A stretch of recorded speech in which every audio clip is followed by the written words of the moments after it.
Hello दोस्तों, आज के इस वीडियो में हम इंपॉर्टेंट फाइनेंशियल न्यूज़ के बारे में डिस्कस करने वाले हैं। तो 22 अगस्त को सेंसेक्स अराउंड 693 पॉइंट गिरकर 81,306 पर बंद हुआ, जबकि निफ्टी अराउंड 213 पॉइंट गिरकर 24,870 पर बंद हुआ।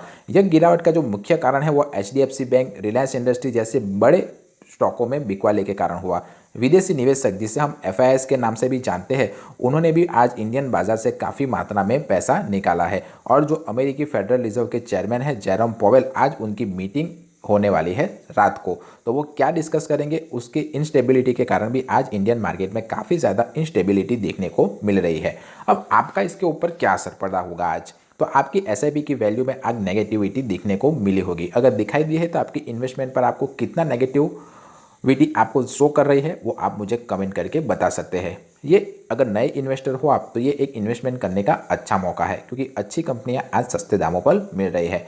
FIIs के सेलिंग प्रेशर से रुपया आज कमज़ोर हुआ है, जिसके चलते पेट्रोल और इंपोर्ट गुड्स महंगे होने की शक्यता है।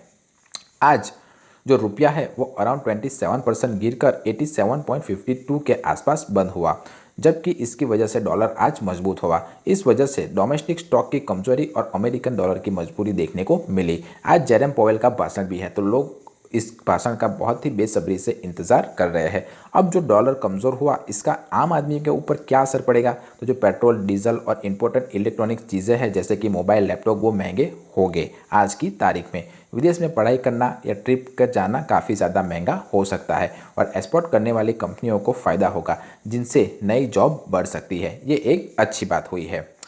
रिलायंस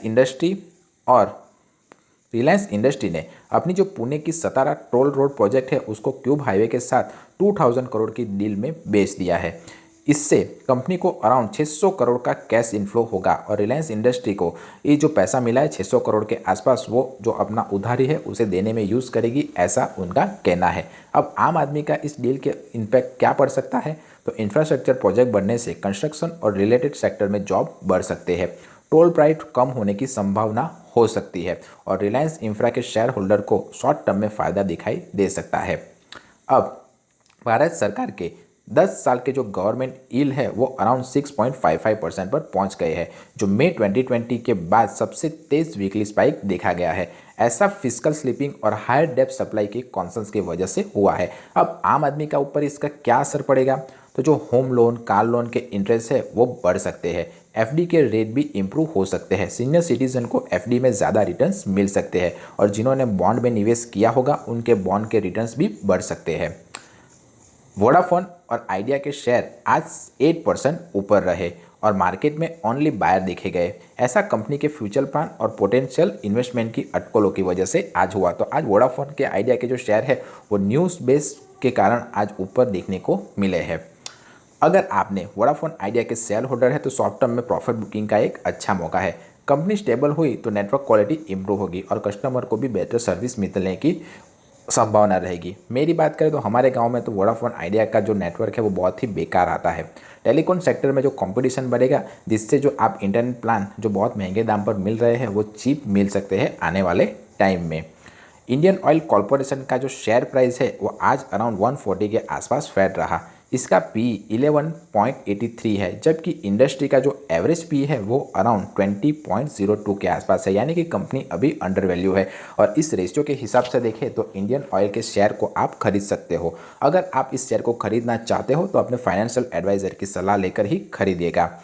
IOC के शेयर होल्डर को अच्छा खासा डिविडेंड भी मिल सकता है। अब IOC का शेयर अगर स्टेबल रहा तो पेट्रोल प्राइस स्टेबल रहेगा, ट्रांसपोर्टेशन कॉस्ट घट सकती है। अगर ऑयल प्राइस ग्लोबल लेवल पर घटते हैं तो पेट्रोल चीपर होने की भी संभावना रह सकती है। अब आज का मार्केट का जो मेजर ड्रैग हुआ उसमें IT और फाइनेंशियल सेक्टर से आया है। IT स्टॉक को जो ग्लोबल डिमांड और फेड क्यू ने इम्पैक्ट किया है। फिस्कल में भी सेलिंग दिखाई दे रही है, यानी कि IT सेक्टर को भी आज अच्छा खासा नुकसान देखने को मिला है।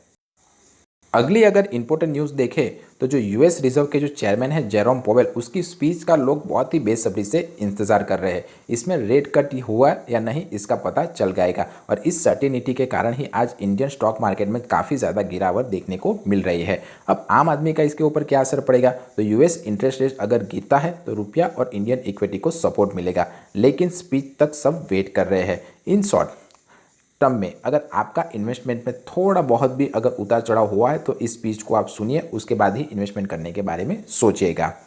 आर सिस्टम ने जो नोवोगो सॉल्यूशन को एक्वायर करने का बोर्ड अप्रूवल दे दिया है। ये डील आर सिस्टम और नोवोगो सॉल्यूशन के बीच 400 करोड़ के पास डील होने वाली है, 400 करोड़ में। इसकी वजह से कंपनी का शेयर आज 17% तक जंप किया।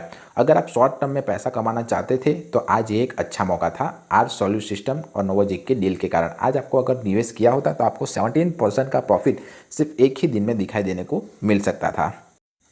अगली अगर इंपॉर्टेंट न्यूज़ देखें तो जो तीतीगढ़ रेलवे सिस्टम को गार्डन रिच शिपबोर्ड एंड इंजीनियरिंग से अराउंड 467 करोड़ का रिसर्च वेसल बनाने का ऑर्डर मिला है। इस खुशी में उस शेयर की प्राइस आज 3% तक ऊपर गई। अगर इस ऑर्डर का आम आदमी के ऊपर क्या असर पड़ सकता है, तो कंपनी को रिवेन्यू मिलने की उम्मीद है जो उनके स्टॉक प्राइस को सपोर्ट देगा। अगर आप भी इस स्टॉक में इंटरेस्टेड हो तो अपने फाइनेंशियल एडवाइजर की सलाह लेकर इस स्टॉक में निवेश करना है या नहीं, इसके बारे में आप सोच सकते हो। तो ये थी आज की कुछ इंपॉर्टेंट न्यूज़। आपका इसके बारे में क्या कहना है आप मुझे कमेंट करके बता सकते हो। वीडियो पसंद आया है तो वीडियो को लाइक कीजिए, चैनल को सब्सक्राइब कीजिए। मिलते हैं अगले वीडियो में, तब तक के लिए